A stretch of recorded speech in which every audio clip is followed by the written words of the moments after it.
Hello guys, welcome ulit sa ating panibagong video. Ngayon, andito po tayo sa Hilton Hotel at ito po yung isa sa pinakamagandang hotel dito sa Finland. Ayan, papakita ko lang sa inyo yung view dito. Yan, meron silang conference room at ito yung malapit sa dagat. Ayan, tapos yung tubig nila is super clear. Ayan po. Yan, tapos sobrang tahimik, sobrang linis. Yan, ang ganda-ganda talaga ng yan. Yung mga private na yung mga nasa mga politics, yung mga big boss, yung mga higher position yan, nag-helicopter sila, yung mga mayayaman. Ayan, pag bumibisita sila dito, ayan, helicopter yan sila. Ayan. Ay, kabugnaw. Try natin yung tubig, sobrang lamig. Sarap sana maligo, kaya lang sobrang lamig. Ayan, kaya try na lang natin siya. Feel na lang natin. Ayan, sobrang talaga clear yung tubig dito. Ayan. Kung pwede nga lang magstay dito ng matagal, kaya lang mahal yung per room nila. Isa pa, nakikisabay lang. Ayan, yate. Yung yate nila, may yung higaan sa baba, kaya pwede ka matulog dyan. Ayan, lang tayo. Makiki-view lang, ayan.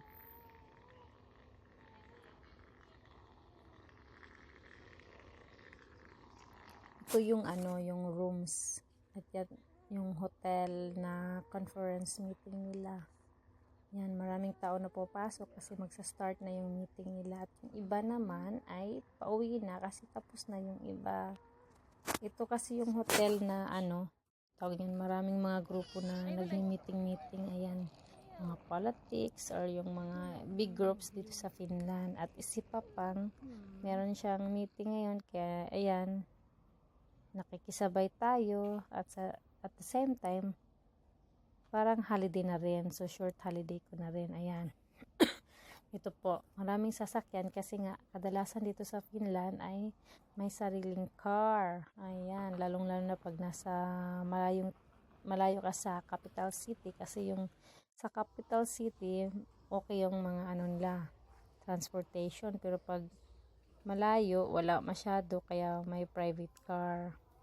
So, andito tayo sa lobby ng hotel. Ito yung entrance at saka exit door.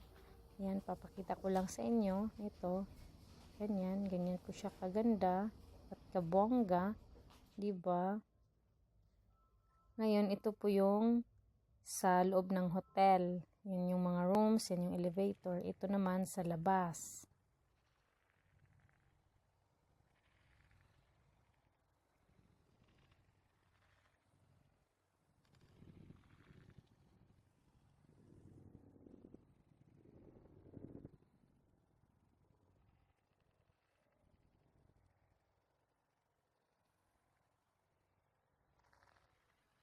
Yan, ganito kaganda. Ayan. Ang lalamig kasi mahangin, malinis.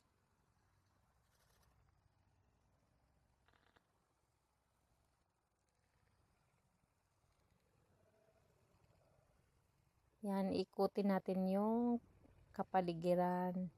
Ganyan siya kaganda.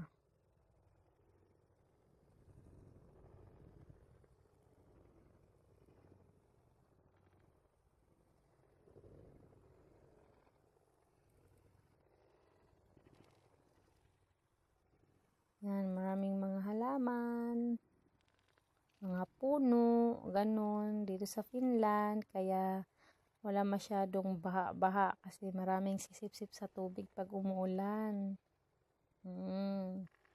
At saka safe din dito. Kahit gabi, pwede kang maglakad. Nakatakot nga lang kasi nga, ikaw lang mag-isa. Yan, marami ding mga rocks dito sa Finland. At minsan, pag bumibisita kami sa place, nagbabaon ako ng isang bato. Para yung parang souvenir ko. Ayan, kumukuha ako ng bato, tapos dinadala ko yan.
Yan, kakain na tayo ngayon sa breakfast.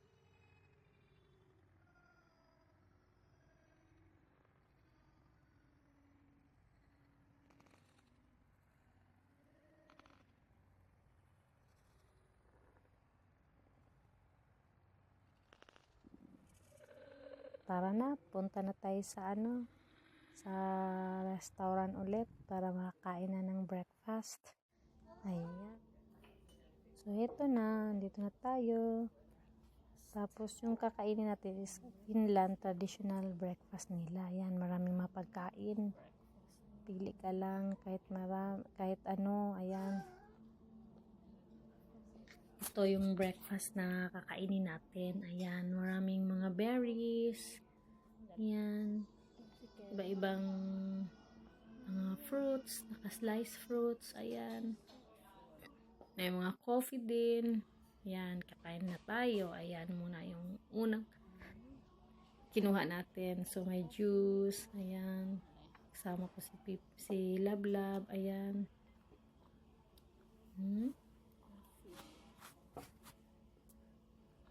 Inom tayo ng coffee para hindi tayo antukin. Pampawala ng pagod. Ayan. Coffee to perk me up. Ayan. Black coffee yung dito sa Finland. Kaya, ayan, haluan natin ng gatas. Wala silang ready na 3-in-1. Madalas, coffee nila is yung ganyan, black coffee. Tapos, ikaw na maghalo ng gatas at saka sugar. Yan. Kain na tayo.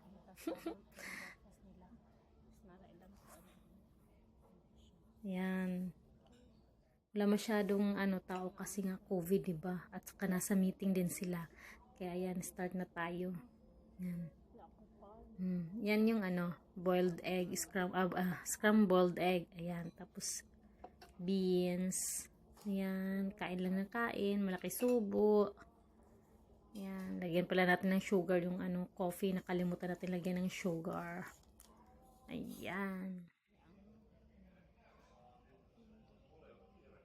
Yan yung sa lobby, tapos nandito yung yung pang breakfast nila na restaurant. So magkalapit lang. Yan, sige, kain na tayo. Subo lang ng subo. Ayan. Huwag nyo nang pansinin yung subo ko kasi sobrang laki yan. Parang gutom na gutom. Makainom nga ng coffee. Mainit-init.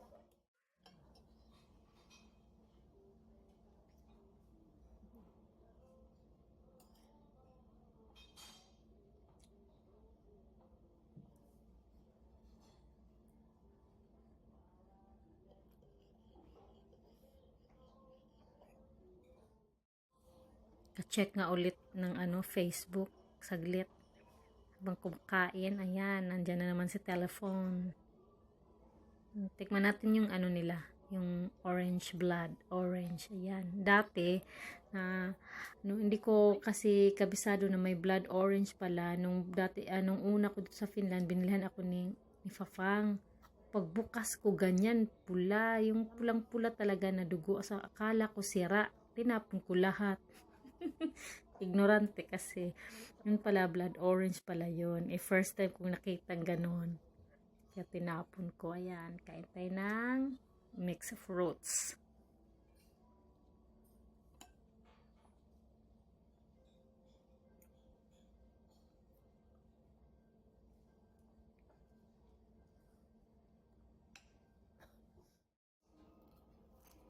Kain tayo ng tinapay. Ayan, lahat kainin natin kasi kasali yan sa bayan.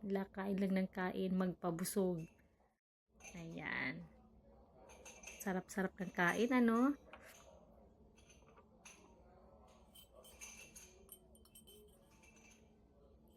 Inom ulit tayo ng coffee. Ay, juice na lang siguro. Coffee na lang. Ay, kain pa. Kain pa, subo lang na subo. May na lang pala tayo inom kasi pag umiinom tayo, busog na tayo agad. Kaya kain muna tayo ng kain.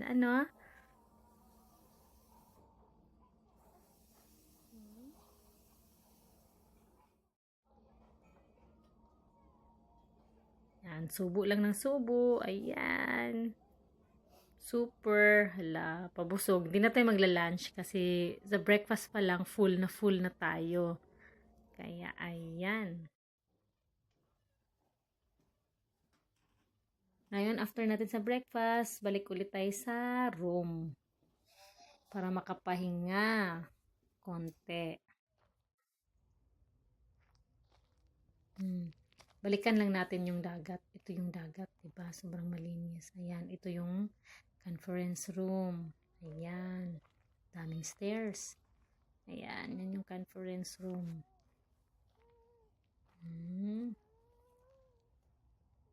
Sobrang ganda. Yan, may chandelier sa loob. Kailangan hindi tayo makapasok kasi maraming tao may meeting. Ito, naghahanap ako ng bato. Ayan, kasi nga, namumulot ako ng bato at dinadala ko yan. Ayan. Hanap tayo ng bato na pwede nating dalhin. Ayan. Uy, ang daming langgam. Puntahan nga natin.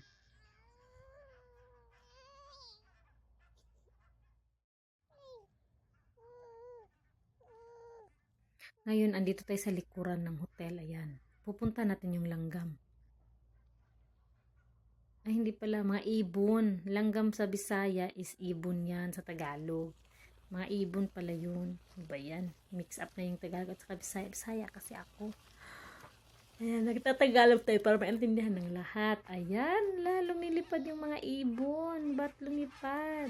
Ay, ayan, nagsilataran. Ayan, ang dami. Super. Ayan, ang dami nila. Ayan, nandun na sila. Ayan. Ay, kaya pala. Kasi may aso. Yun naman pala, natakot yung mga ibon. Baka kagatin sila ng aso. Ang dami-dami nila, oh, para silang nagmi-meeting. Siguro nagmi-meeting sila kung saan sila pupunta after ng ano. Kasi magwi-winter na kasi dito, malamig. Ayan, mga bato. Kukunin ko yan. Pero magkukuha lang ako ng bato na kaya ko lang dalhin at bitbitin. Ayan yung aso, oh, nandun. Ayan. So, yan lahat ng ibon. Nandyan sila. Natakot sa aso. Pag summer siguro pwedeng mag-rent niyan dito. Ayan. No? Sa mga magaling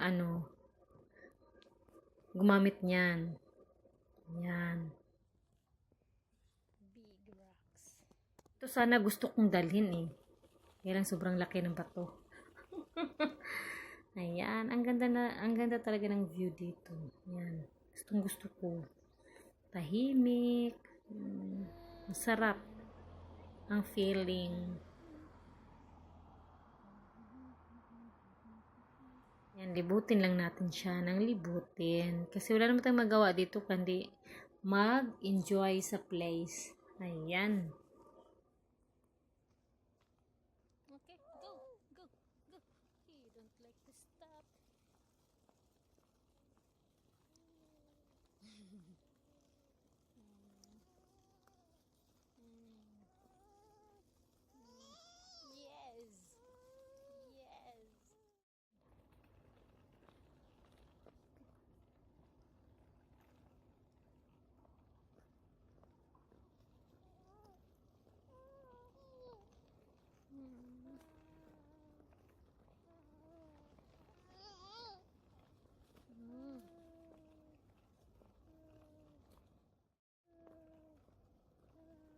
Yan. So guys, thank you for watching.